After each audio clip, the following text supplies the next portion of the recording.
به ونتوكل عليه ونعوذ بالله من شرور أنفسنا ومن سيئات أعمالنا من يهده الله فلا مضل له ومن يضلله فلا هادي له ونشهد أن لا إله إلا الله وحده لا شريك له ونشهد أن سيدنا ومولانا محمدا عبده ورسوله أما بعد أعوذ بالله من الشيطان الرجيم بسم الله الرحمن الرحيم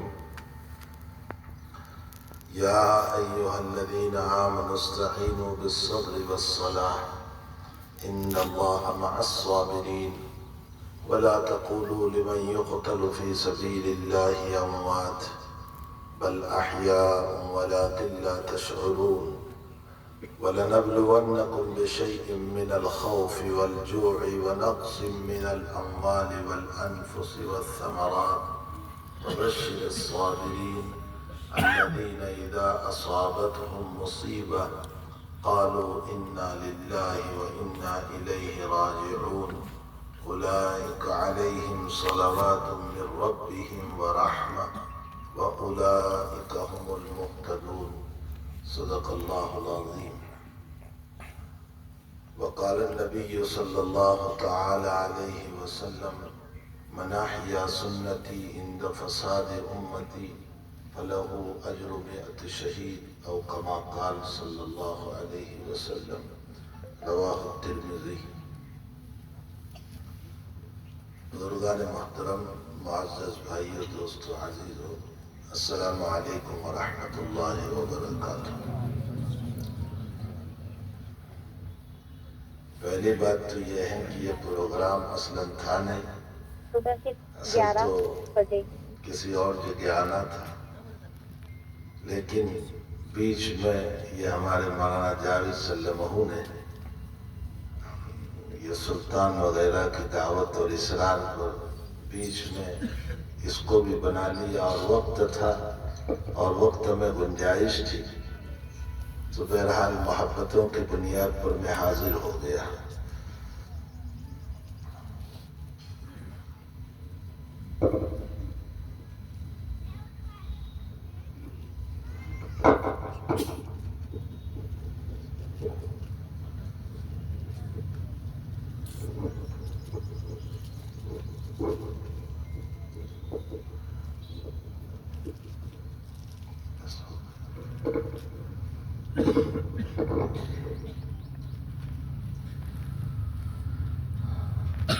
جناب نبی کریم صلی اللہ تعالی علیہ وسلم چونکہ ہمارے آخری پیغمبر ہیں، آخری نبی ہیں، آپ کے بعد اب قیامت تک کوئی نبی آنے والا نہیں ہے۔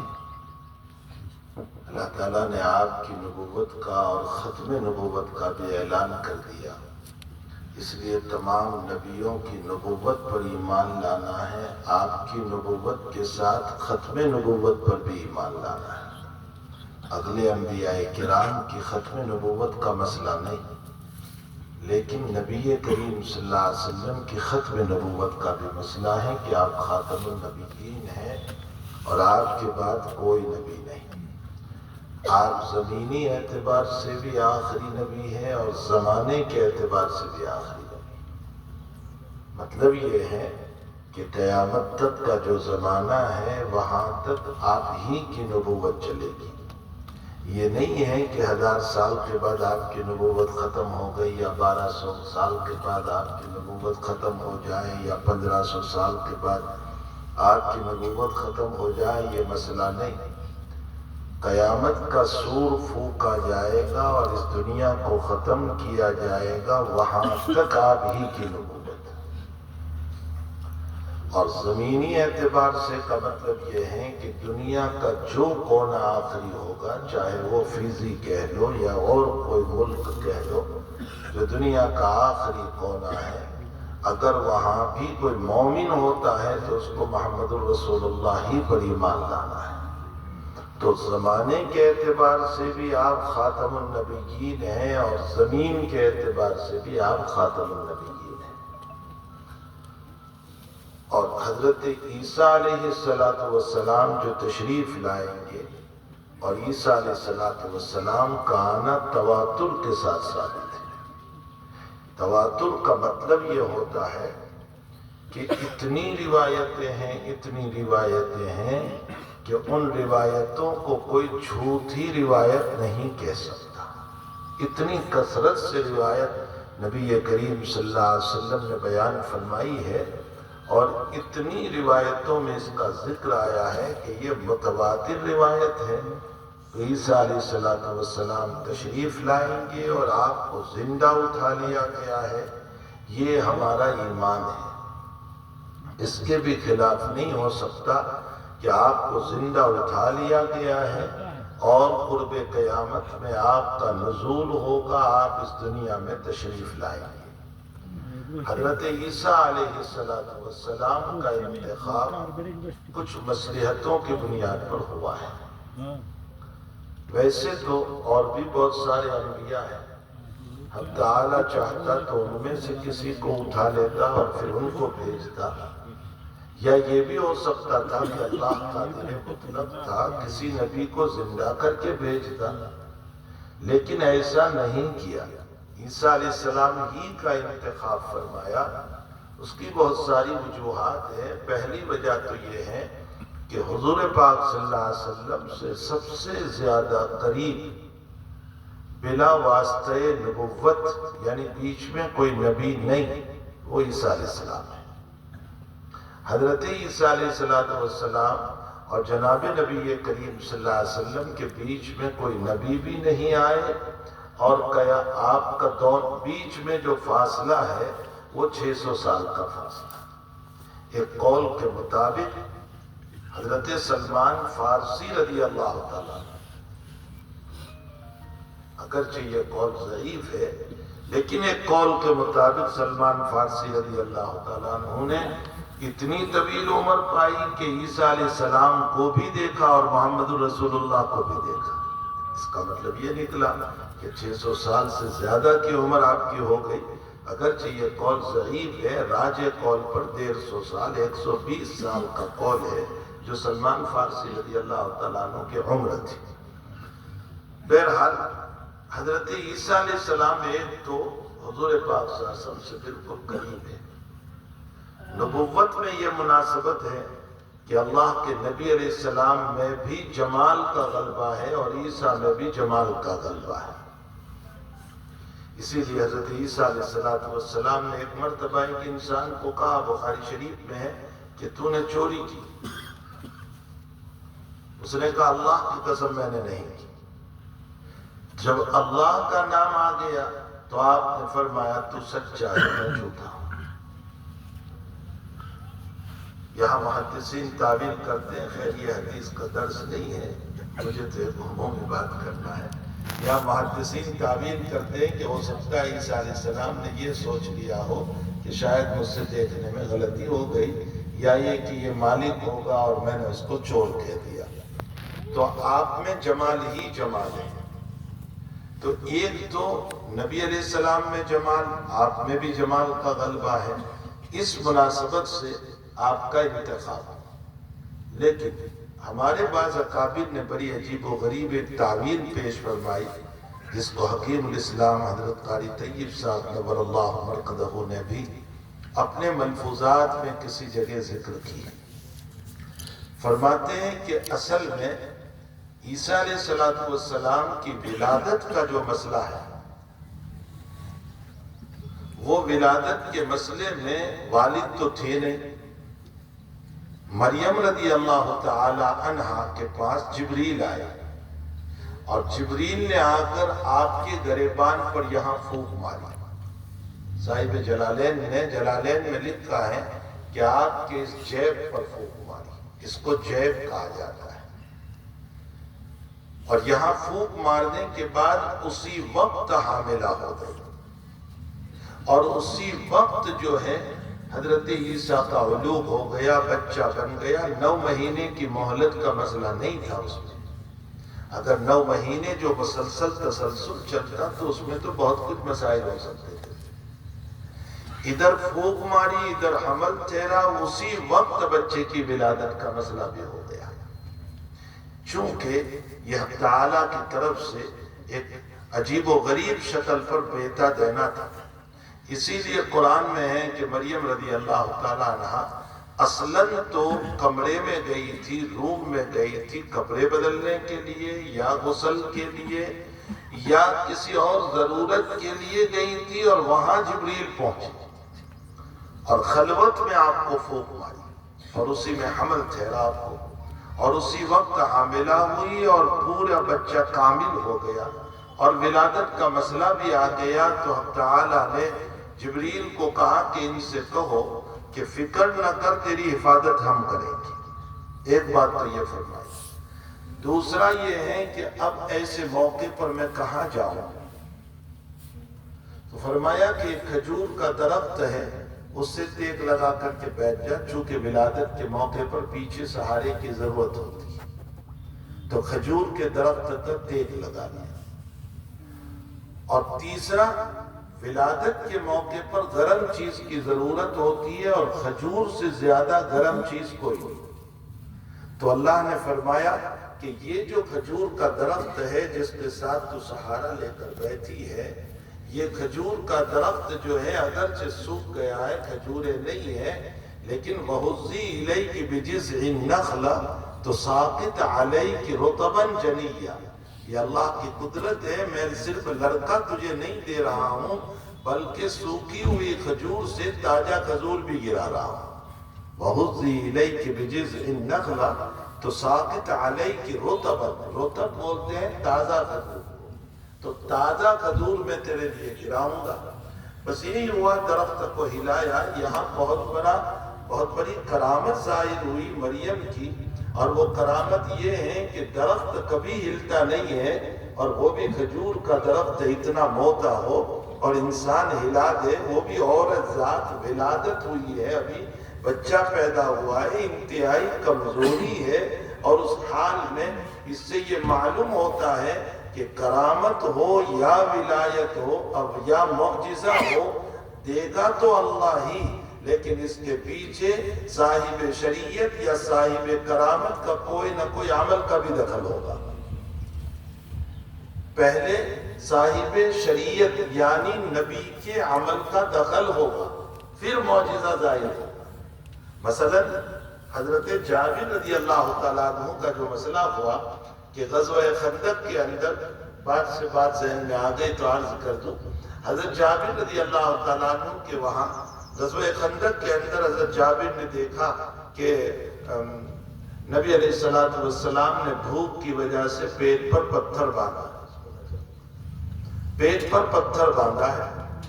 جب جابر نے دیکھا اس کو تو جلدی جلدی اپنے گھر گئے، اور گھر جانے کے بعد اپنی بیوی سے کہا کہ گھر میں کچھ کھانے کو ہے؟ فرمایا کچھ نہیں ہے، جو ہے تھوڑے سے۔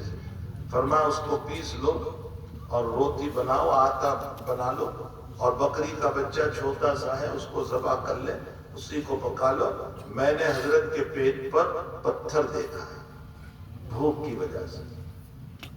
اس حدیث پر میں اپنے طلباء کو کہتا ہوں کہ ہماری زندگی میں پتھر تو بہت دور کی بات، 3-4 گھنٹے زائد بھی ہم بھوکے نہیں رہے۔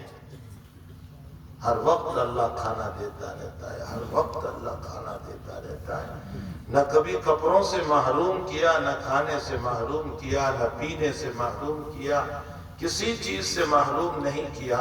لیکن ناشکری ہماری یہ ہے کہ ہم 2 رکعت شکرانے کی بھی نہیں پڑھتے، کبھی نہیں۔ عوام تو عوام، خواص کا بھی یہ حال ہے کہ 2 رکعت شکرانے کی ہم کو نصیب نہیں ہوتی۔ میں نے ابھی 2-3 جگہ بیان میں کہا کہ حضرت آدم و حوا علیہ السلام سے اجتہادی خطا ہو گئی کہ جس درخت سے منع کیا تھا وہ درخت کیا تھا وہ اللہ عالم۔ روایتوں میں کچھ نہیں آیا ہے کہ وہ درخت کیا تھا، یہ کچھ لوگوں نے لکھ دیا کہ وہ گیہوں کا درخت تھا، لیکن روایتوں میں گیہوں کا کوئی تذکرہ نہیں ملتا ہے، نہ قرآن میں ہے نہ حدیث میں، نہ کوئی حدیث میں آیا کہ وہ گیہوں کا درخت تھا۔ اب جب گیہوں کا لفظ بنا ہی لیا تو پھر اشکال ہوا اس پر کہ گیہوں کا تو درخت ہوتا نہیں، تو اب اس پر تعویل کرنے لگے کہ نہیں وہ تو جنت کا گیہوں تھا نا، اس لیے جنت میں درخت ہوتے ہیں۔ یہ سب بلا وجہ کی تعویلات ہیں. جتنا قرآن و حدیث نے کہا اتنا ہم کہیں گے. کوئی درخت تھا جس سے اللہ نے منع کیا تھا کہ اس کو نہ کھاؤ. پھر دوسری بات یہ ہے کہ اس کے منع کرنے میں اللہ کی حکمت تھی. وہ علیم بذات الصدور تھا، اسے معلوم تھا کہ میں منع کروں گا اس کے بعد یہ کھائے گا. اگر منع ہی نہ کیا ہوتا تو اترنے کا بہانہ کیسے بنتا؟ پھر انی جاعل فی الارض خلیفہ کیسے ثابت ہوتا؟ یہ سارے مسائل ہیں اس میں. اس لیے حقیقت یہ ہے کہ لوگ یہ کہتے ہیں کہ آدم نے غلطی کی. غلطی نہیں ہوئی ہے، یہ اللہ کا ایک نظام تھا جو چل رہا تھا، تعالیٰ کا ایک نظام تھا. اسی لیے حضرت موسیٰ علیہ السلام جب تشریف لائے دنیا میں تو حضرت آدم کی روح سے ملاقات ہوئی، یا ان کی قبر پر یا خواب میں، جس طرح بھی ملاقات ہوئی ان کا مناظرہ ہوا آدم و موسیٰ. تو حضرت موسیٰ علیہ السلام نے کہا کہ ابا جان، حضرت آدم سے کہا کہ اگر آپ جو ہیں وہ اس ممنوع شے کو نہ کھاتے تو یہ ہمیں دنیا میں نہ آنا پڑتا، ہم جنت میں آرام سے رہتے. یہ ٹماٹر اور بیگن جس میں کوئی گن نہیں ہوتا اور اس کے حوالے ہم کیسے ہوتے؟ یہ دال جس کے اندر کوئی لذت نہیں ہوا کرتی ہے، آج دنیا میں اس کے حوالے ہم ہو گئے. تو کم سے کم آپ نہ کھاتے تو جنت میں اطمینان سے رہتے. تو حضرت آدم علیہ السلام نے جواب دیا کہ یا موسیٰ انت صاحب التورات، موسیٰ تو صاحب التورات ہے اور تو نے اپنی کتاب میں پڑھا ہے کہ اللہ نے میرے مقدر میں لکھا تھا. فحج آدم موسیٰ، آدم غالب آ گئے موسیٰ، آدم کو کامیابی مل گئی. کیسے کامیابی ملی؟ آدم یہ کہنا چاہ رہے تھے کہ تو نے نہیں پڑھا کہ میری پیدائش سے پہلے ہی اللہ نے کہہ دیا تھا کہ انی جاعل فی الارض خلیفہ. تو خلیفہ کو زمین پہ آنا ضروری تھا اور زمین پر آنے کے لیے کوئی بہانہ چاہیے تھا، تو اللہ نے بہانہ بنایا. تو یہ اللہ ہی کی طرف سے بہانہ ہوا، اس پر تو مجھے ملامت کیوں کرتا ہے؟ یہ ہے حقیقت اس حدیث شریف. فحج آدم و موسیٰ. اب اس پر کوئی یہ سوال کرے کہ پھر اس کا مطلب تو آدم نے اس دانہ کھانے پر جو ہے سہارا لیا، اس چیز کے کھانے پر سہارا لیا، تو کل کو آپ کی اولاد بھی گناہ کرے گی اور تقدیر کا سہارا لے لے گی اور یہ کہے گی کہ میرے مقدر میں تھا تو میں نے زنا کر لیا، میرے مقدر میں تھا تو میں نے چوری کر لی، میرے مقدر میں تھا تو یہ کر لیا. تو پھر اولاد بھی اسی طرح بہانے بنائے گی. اس کا جواب یہ ہے کہ آدم علیہ السلام نے اس چیز کے کھانے پر تقدیر کا سہارا نہیں لیا، نزول فی دنیا پر تقدیر کا سہارا لیا ہے کہ دنیا میں اترنا میرا مقدر تھا، بہانہ کچھ بھی بنا ہو. تو حضرت آدم و حوا علیہ السلام سے جو چیز شجرہ ممنوعہ کو کھا لیا، تو آپ قرآن میں پڑھتے ہیں کہ اب تعالیٰ نے اسی وقت آپ کے کپڑے اتار دیے. فَطَفِقَا يَخْصِفَانِ عَلَيْهِمَا مِنْ وَرَقِ الْجَنَّةِ. تو وہ درخت کے پتے چپکانے لگے اپنے بدن پر اپنے سطر کو چھپانے کے لیے. جو رب جو حق تعالیٰ جل شانہ آدم کی اس اجتہادی بات پر، اجتہادی مسئلے پر ان کے کپڑے اتار سکتا ہے، وہ اللہ آج بھی طاقت والا ہے. ہم جب گناہ کرتے ہیں تو اللہ ہمارے بھی کپڑے اتار سکتا ہے، ہمیں بھی ننگا کر سکتا ہے، ہمیں بھی روڈ پر برہنہ کر سکتا ہے. اور اس کے لیے کوئی فوج، ملٹری اور پولیس کی ضرورت نہیں. کن فیکن کافی، بس ہو جاتا اور ہمارے کپڑے آٹومیٹک اتر جائیں گے. لیکن وہ اللہ ایسا نہیں کر رہا ہے. ہمارے گناہوں پر وہ ہمارے کپڑے نہیں اتار رہا ہے. کیوں؟ میں اور آپ ہم اپنا کمال نہ سمجھیں. یہ دعا ہے جناب رسول اللہ صلی اللہ علیہ وسلم کی کہ اللہ میری امت کو ذلیل نہ کرنا، میری امت کو رسوا نہ کرنا. علماء جانتے ہیں کہ قرآن کریم میں ہے کہ بنی اسرائیل نے جب اللہ کی نافرمانی کی تو اللہ نے ان کے بستروں پر میدت ڈال دی. بستروں میں جہاں دیکھو میدت، کھانے میں میدت، جہاں جائے میدت.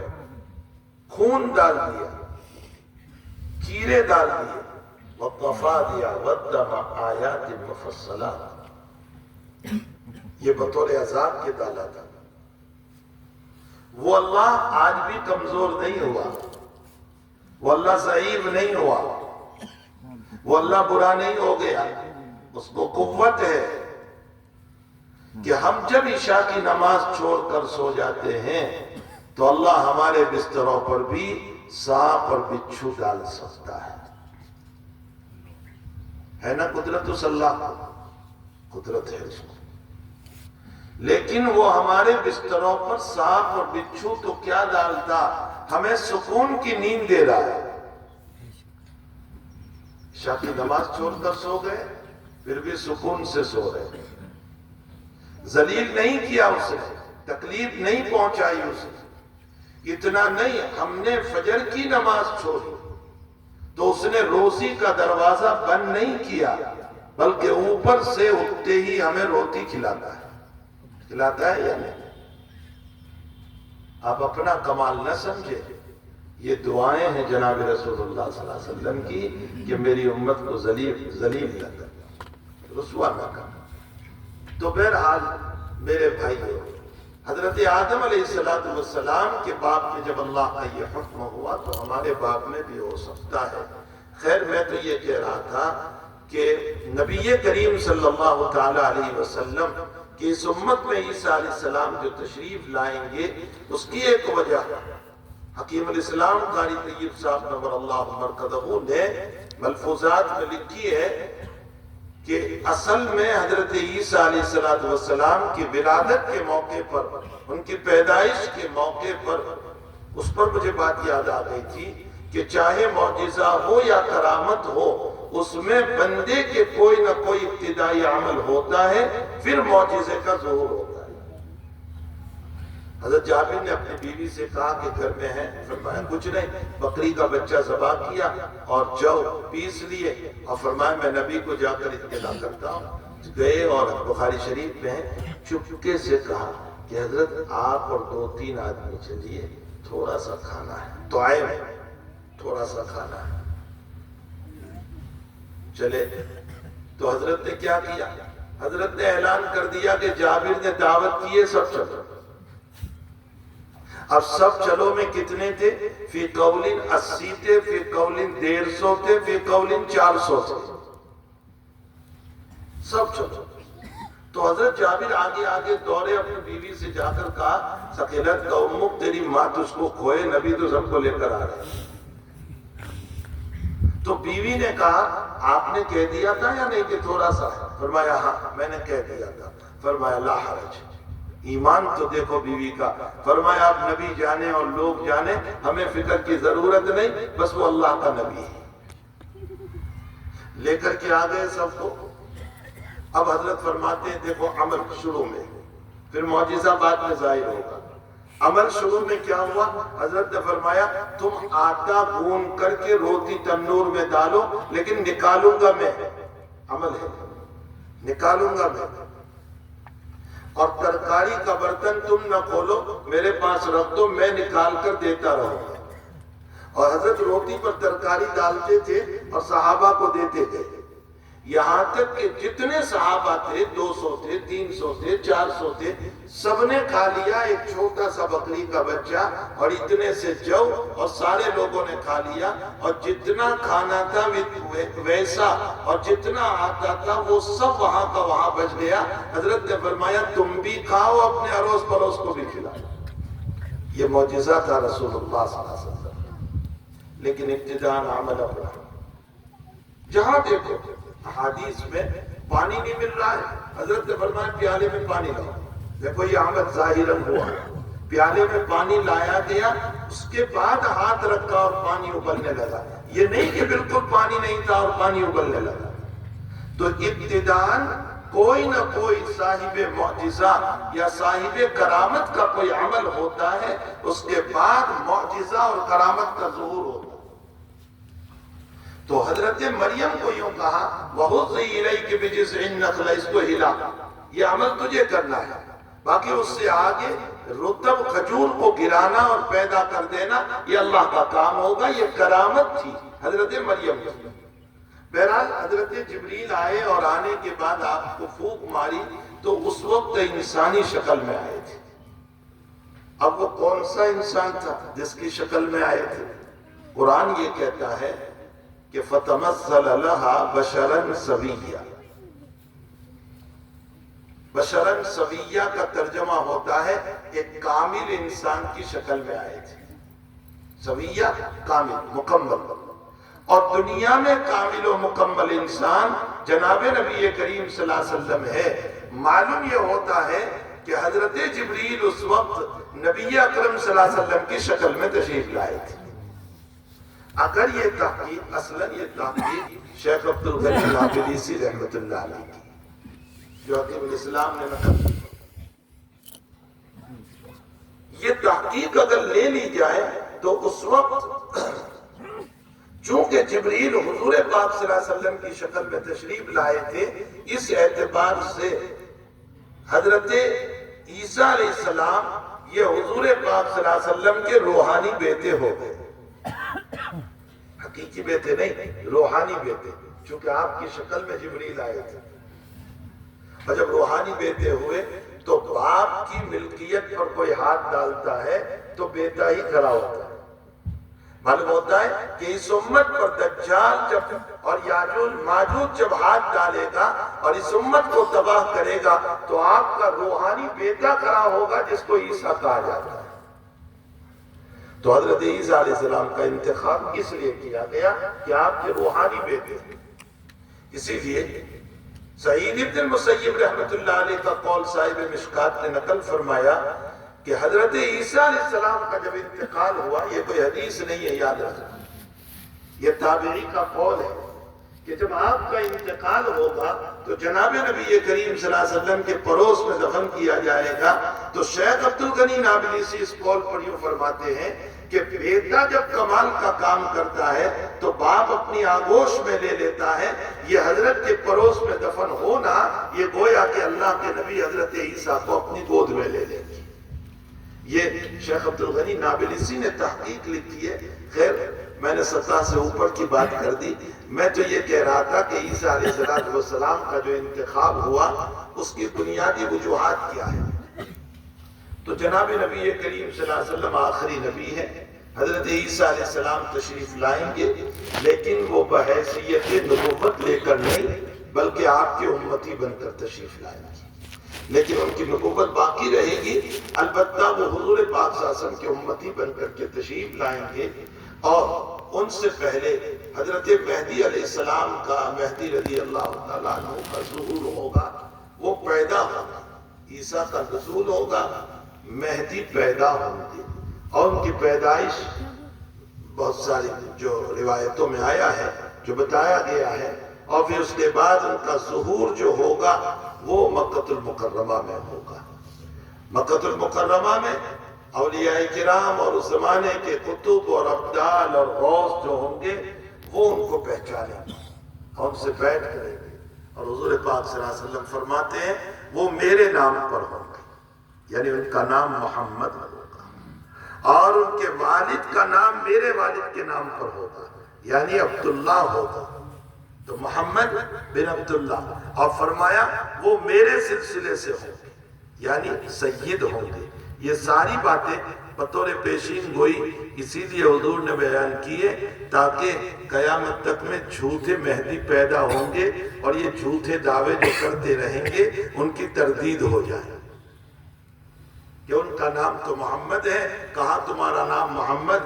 پھر ان کے والد کا نام عبداللہ ہے، کہاں تمہارے والد کا نام عبداللہ؟ پھر وہ سید ہوں گے سلسلہ حسنیت سے، وہ کہاں تم سلسلہ حسنیت سے ہو اور حضور پاک صلی اللہ علیہ وسلم سے ہو؟ یہ سب جھوٹے لوگ پیدا ہوں گے۔ انہی کی تردید کے لیے حضور پاک صلی اللہ علیہ وسلم نے یہ سب علامتیں بیان فرمائی، اور اس کے بعد فرمایا کہ ان کا ظہور مکے میں ہوگا، اور ان کے پاس اس زمانے کے اولیاء کرام پہنچیں گے تو وہ اپنے آپ کو چھپانے کے لیے مدینے چلے جائیں گے، یہ بھی آپ صلی اللہ علیہ وسلم نے بیان فرمایا، اور یہ لوگ پھر مدینے جائیں گے اور پھر مدینے میں بیعت کی درخواست کریں گے، وہ چھپ کر پھر مکے آ جائیں گے، پھر وہ لوگ مکے آئیں گے، اور مکے آنے کے بعد ان سے اصرار کیا جائے گا، تب جا کر کے وہ لوگوں کو بیعت کریں گے۔ وہ خود دعویٰ نہیں کریں گے مہدی ہوں میں، اور یہاں تو لوگ خود دعویٰ کر رہے ہیں، بھلا حدیث سے یہ بھی جھوٹا ہو رہا ہے۔ تو جناب رسول اللہ صلی اللہ علیہ وسلم نے یہ ساری باتیں اسی لیے ارشاد فرمائی ہے تاکہ جھوٹے نبوت کے دعوے دار اور جھوٹے عیسیٰ کے دعوے دار اور جھوٹے مہدی کے دعوے دار جو ہیں ان کی تردید ہو جائے. اور ویسے جناب رسول اللہ صلی اللہ علیہ وسلم کو قیامت تک کے حالات اللہ نے کھول دیے تھے. سارے حالات کھول کر کے بیان کر دیے تھے کہ دیکھو یہ حالات پیش آنے والے ہیں. ایک رات نبی اکرم صلی اللہ علیہ وسلم اٹھے اور فرمایا کہ آج کی رات کس قدر فتنے اتارے اللہ نے. نبی دیکھ رہے ہیں فتنوں کو اترتے ہوئے. اور پھر فرمایا آج کی رات کس قدر اللہ کی رحمتیں بھی اتری. بخاری شریف کی روایت ہے. اور پھر آپ نے فرمایا ایقظوا صواحب الحجر، میری گھر والیوں کو جگاؤ. کن کو کہہ رہے ہیں؟ جو اپنے قریب بیوی ہوگی ان کو کہہ رہے ہیں کہ میری گھر والیوں کو جگاؤ. کیوں جگاؤ؟ تاکہ نماز پڑھے رات میں اور فتنوں سے پناہ مانگے. معلوم ہوتا ہے فتنوں سے بچنے کا ذریعہ نماز ہے. فتنوں سے بچنے کا ذریعہ نماز ہے. یہ جو حالات جو ابھی چل رہے ہیں نا، ان حالات میں لوگ پوچھتے ہیں مسلمان مایوس ہو چکا ہے. ان حالات میں سوچ رہا ہے کہ اللہ ہمارا کیا ہوگا. اولاً تو مایوسی کفر ہے، مومن کو مایوسی نہیں. اللہم لا تجعل مصیبتنا فی دیننا ولا تجعل الدنیا اکبر ہمنا. اللہ کے نبی علیہ السلام کی دعا ہے، اے اللہ میرے دین پر مصیبتیں نہ ڈالنا. میں ایمان نہ چھوڑ بیٹھوں، میں دین نہ چھوڑ بیٹھوں، میں کفر نہ کر بیٹھوں،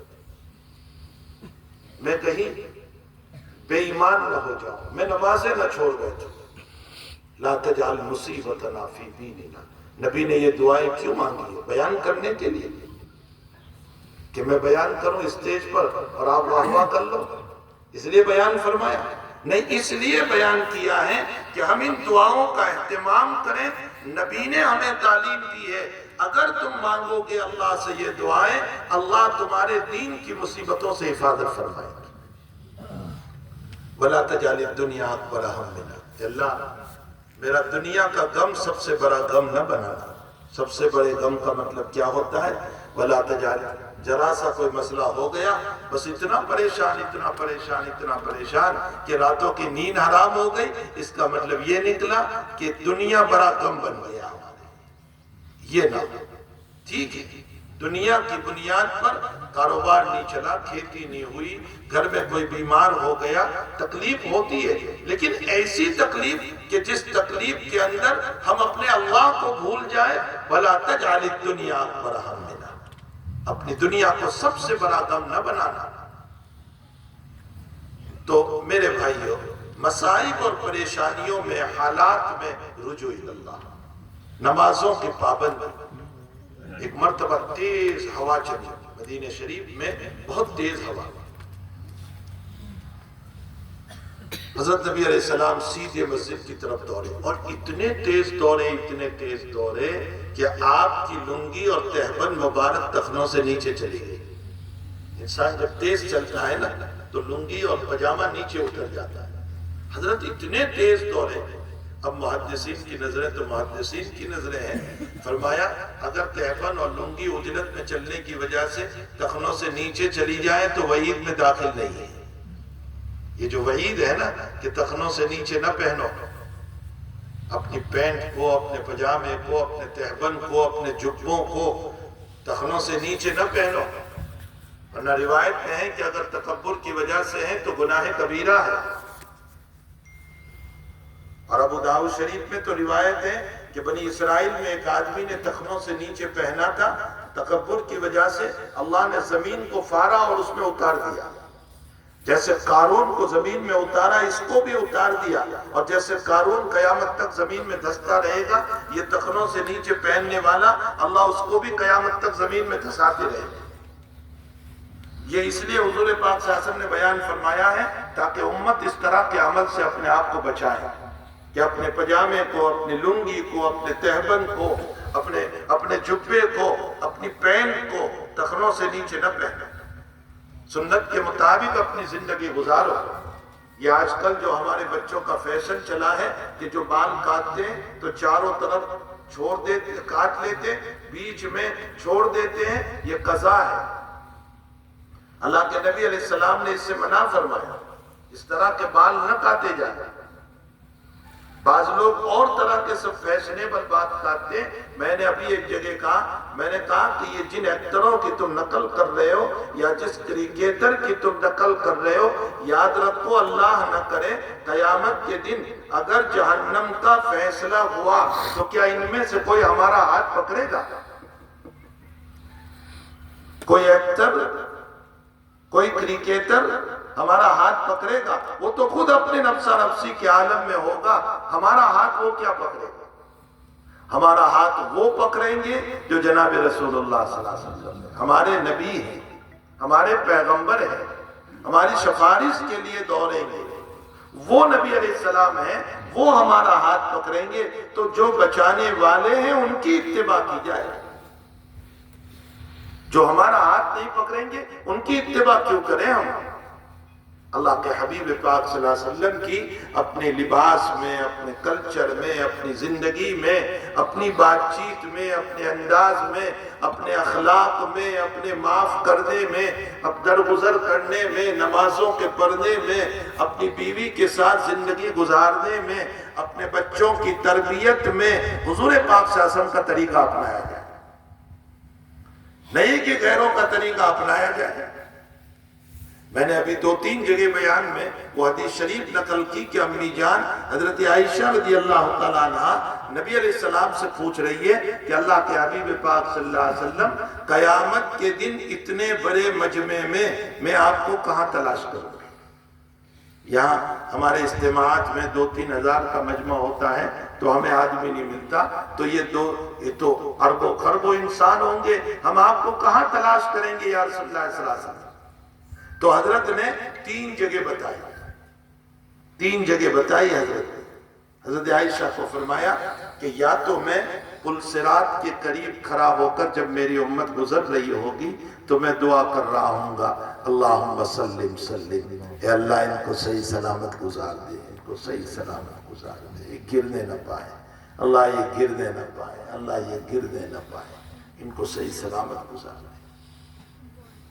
اگر میں وہاں نہ ملوں تو میزان اور ترازو کے پاس مجھے تلاش کر لینا، جب میری امت کے اعمال تولے جا رہے ہوں گے تو میں دعا کر رہا ہوں گا اے اللہ نیکیوں کے پلڑے کو جھکا دے تاکہ یہ جہنم میں نہ جائے، اس کے نیکیوں کا پلڑا جھکا دے تاکہ یہ جہنم میں نہ جائے۔ اگر میں وہاں بھی نہ ملوں تو پھر مجھے تلاش کر لینا رب کے دربار میں کہ میں وہاں سر بسجود ہو کر میری امت کی سفارش کر رہا ہوں گا کہ اللہ ان کو معاف فرما، میری امت کی پکڑ نہ فرما، ان کو معاف کر دے، ان کو درگزر کر دے۔ ان 3 جگہوں میں سے میں کسی ایک جگہ پر تمہیں ضرور مل جاؤں گا۔ حضرات صوفیہ نے اس حدیث شریف کو یوں سمجھایا جیسے ایک مکان ہو اور ماں اپنے 3 بچوں کو 4 بچوں کو مکان میں چھوڑ کر کسی کام سے گئی اور بچے سوئے ہوئے تھے اور ماں کسی کام سے نکلی، اتنے میں گھر میں آگ لگ گئی، مکان میں آگ لگ گئی۔ تو اب ماں دوڑی دوڑی جب آئے گی تو نہ کپڑے بچائے گی، نہ سونا بچائے گی، نہ پیسے بچائے گی، کچھ نہیں بچائے گی۔ سب سے پہلے تو اپنی اولاد کو بچائے گی کہ میرے اس لال کو آگ نہ لگ جائے، میرا یہ بچہ جل نہ جائے، میرا یہ نور نظر جل نہ جائے، میرا یہ لب کے جگر آپ کے حوالے نہ ہو جائے۔ جیسے ایک ماں اپنے لالوں کو، اپنے اولادوں کو بچانے کے لیے دوڑتی ہے، اس سے کئی زیادہ قیامت کے دن نبی کریم صلی اللہ علیہ وسلم اپنی امت کے لیے دوڑیں گے۔ لاکھوں درود و سلام ہو ذات اقدس صلی اللہ تعالیٰ علیہ وسلم پر۔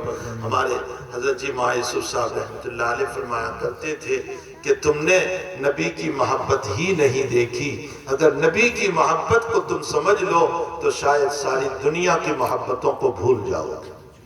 حضرت نے ایک اجتماع میں یہ بات فرمائی تھی۔ حضرت کا بیان تو ہم نے ہمارے شیخ یونس صاحب قدس اللہ سرہ سے سنا کہ اس طرح ہوتا تھا کہ جب بیٹھتے تھے تو توحید میں ایسے کھو جاتے تھے بیان میں توحید میں ایسے کھو جاتے تھے جیسا کہ آپ عرش کے قریب پہنچ چکے ہو۔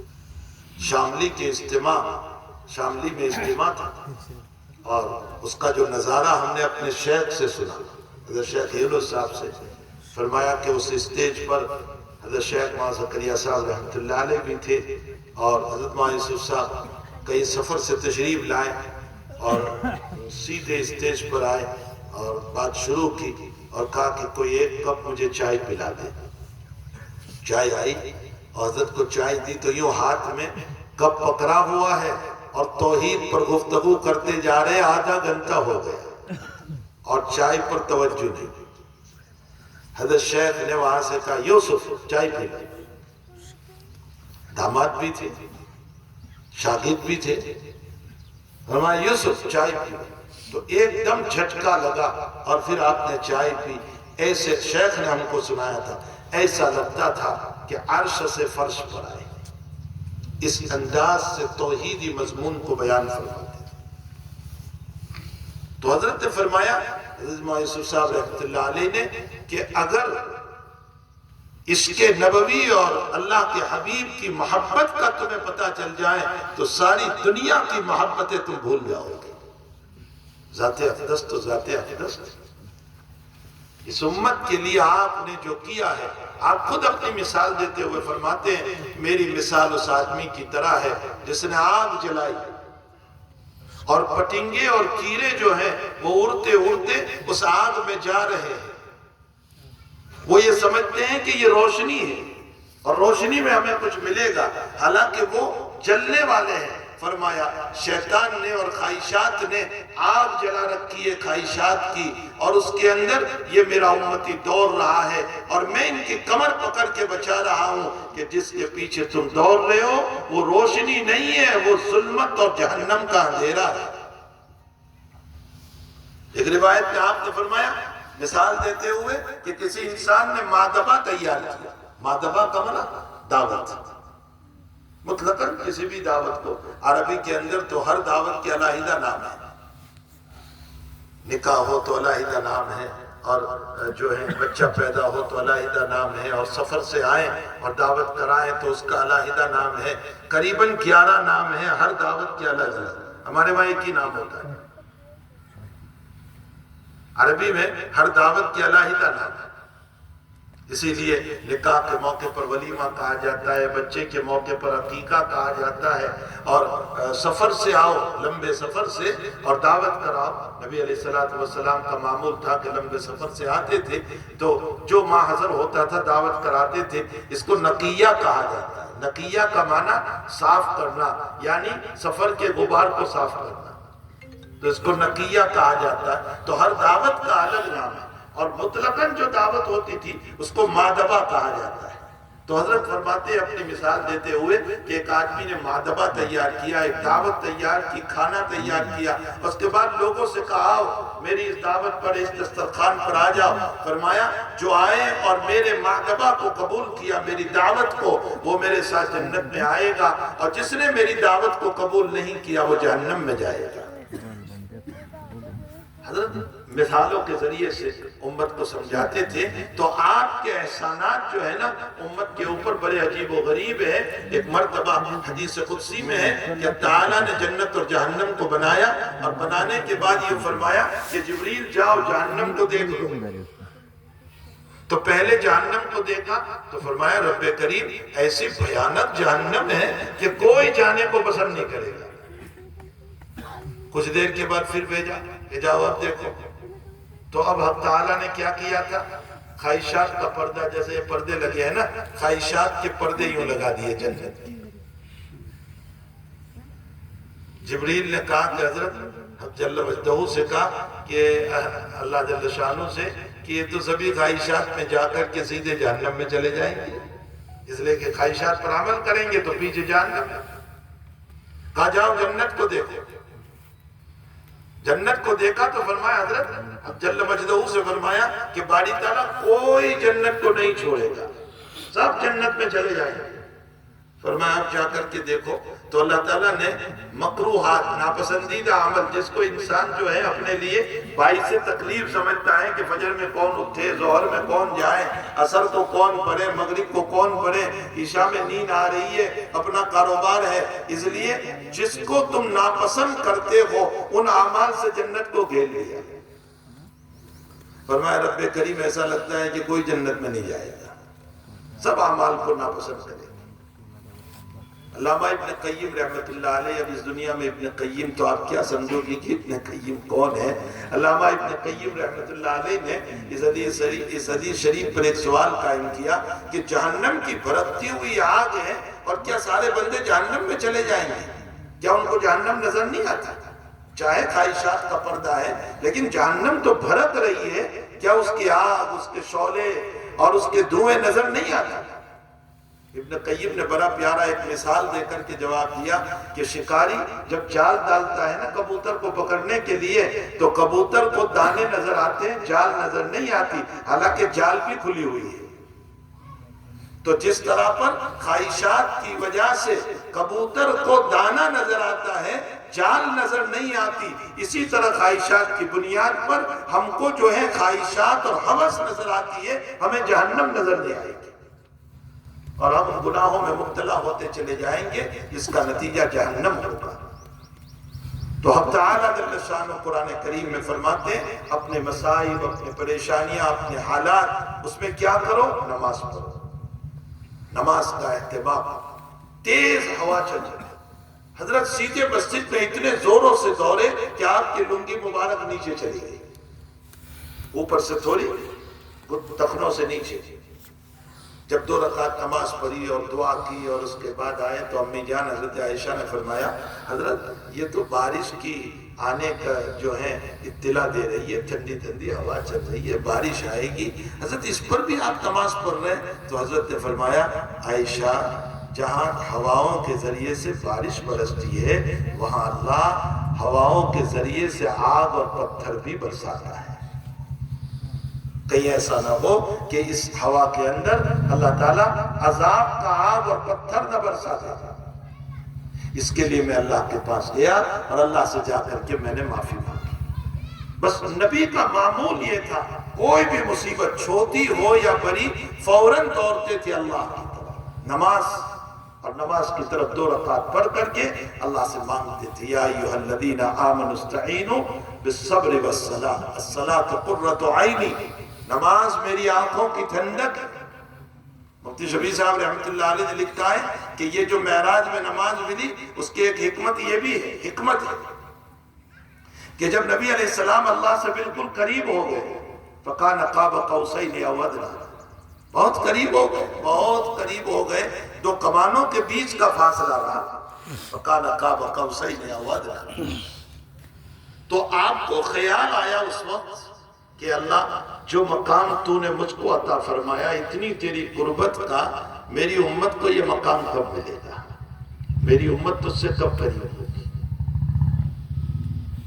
ظاہر سی بات ہے ایک شفیق باپ جو ہوتا ہے نا اس کو اپنی اولادوں کی فکر ہوتی ہے، ایک شفیق استاد جو ہوتا ہے اس کو اپنے شاگردوں کی فکر ہوتی ہے، ایک شفیق پیر جو ہوتا ہے اس کو اپنے مریدوں کی فکر ہوتی ہے۔ تو جناب رسول اللہ صلی اللہ علیہ وسلم تو باپوں سے زیادہ شفیق، استاذوں سے زیادہ شفیق، پیروں سے زیادہ شفیق، اللہ کے حبیب پاک صلی اللہ علیہ وسلم تو اپنی امت کے باب میں انتہائی زیادہ رحم و کرم اور رحمت لیے ہوئے، آپ کو اپنی امت کیوں یاد نہیں آئے گی؟ تو آپ نے فرمایا کہ اللہ مطلب دل میں خیال آیا کہ اللہ میری امت کو یہ مقام کب ملے گا؟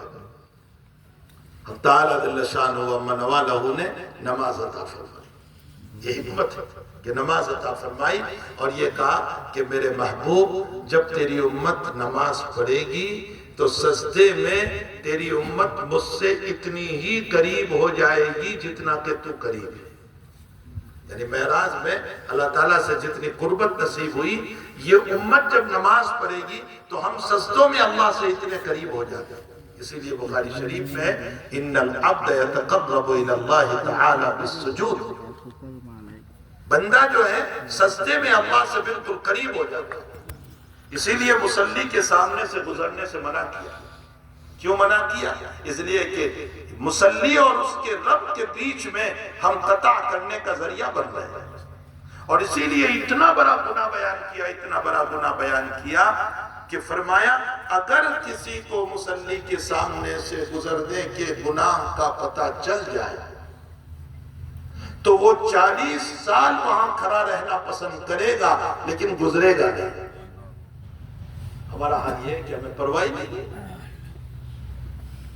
بس جیسے بعضوں کے سرین کے نیچے جیسے آگ کا انگارہ ہو، اسی لیے سلام پھیرتے ہی بھاگنے کی کوشش کرتے ہیں اور یہ نہیں دیکھتے کہ پیچھے کچھ لوگ نماز پڑھ رہے ہیں جن کی رکعتیں گئی ہوئی ہیں، اور ہم ان کے سامنے سے گزر جائیں گے تو نتیجہ یہ ہوگا کہ اتنے بڑے گناہ میں مبتلا ہو جائیں گے۔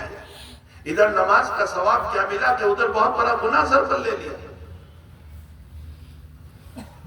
تو نماز سے اللہ کا قرب نصیب ہوتا ہے، اب تعالیٰ جل شانہ سے بندہ بہت قریب ہو جاتا ہے۔ اس لیے یا ایھا الذین آمنوا استعینوا بالصبر والصلاۃ، اے ایمان والو نماز کے ذریعے سے اور صبر کے ذریعے سے اللہ کا قرب حاصل کرو، اس کی مدد حاصل کرو۔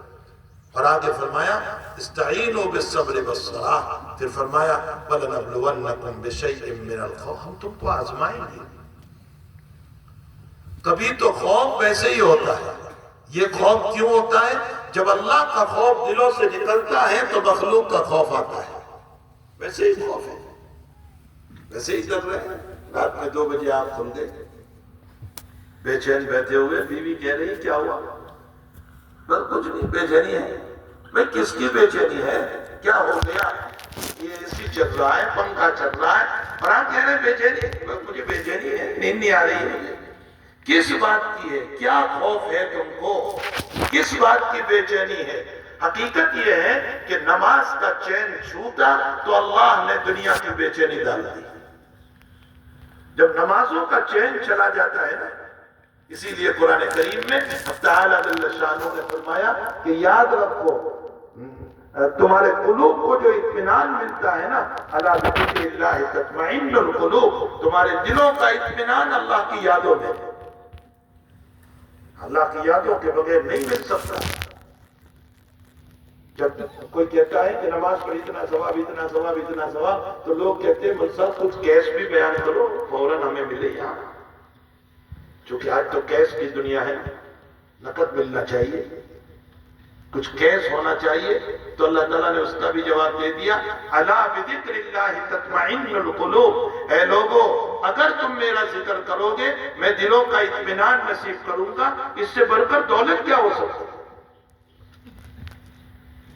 دولت ہے یا نہیں؟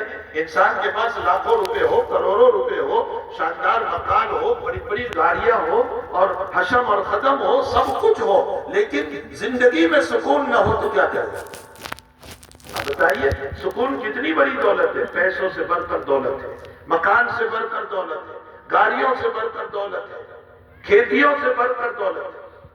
مولانا تقی صاحب عثمانی نے اپنا ایک واقعہ لکھا ہے، مولانا فرماتے ہیں کہ ایک عورت میرے پاس دعا کے لیے آئی اور اس نے کہا کہ الحمدللہ حق تعالیٰ نے میرے شوہر کو 3 4 کپڑوں کی فیکٹریاں دے رکھی اور امپورٹ ایکسپورٹ بہت بڑا مسئلہ، بڑا کاروبار، بے شمار لوگ اس میں کام کر رہے ہیں، لیکن میرے شوہر کا حال یہ ہے جو اتنا بڑا مالک ہے کہ ایسی بیماری لگ چکی ہے، ڈاکٹروں نے بتایا کہ مونگ کا پانی، وہ بھی مونگ ابلے ہوئے، پکائے ہوئے نہیں، ابلے ہوئے، اس کو ابالا جائے اور پھر اس کو نچوڑ کر اس کا پانی نکالو، صبح آدھا گلاس، شام کو آدھا گلاس، اس سے زیادہ بھی نہیں پی سکتے ہو، بس اتنا سا صبح شام پینا ہے تو زندگی بچے گی۔ اگر ذرا سا بھی کچھ کھا لیا تو آپ کی زندگی خطرے میں رہے گی۔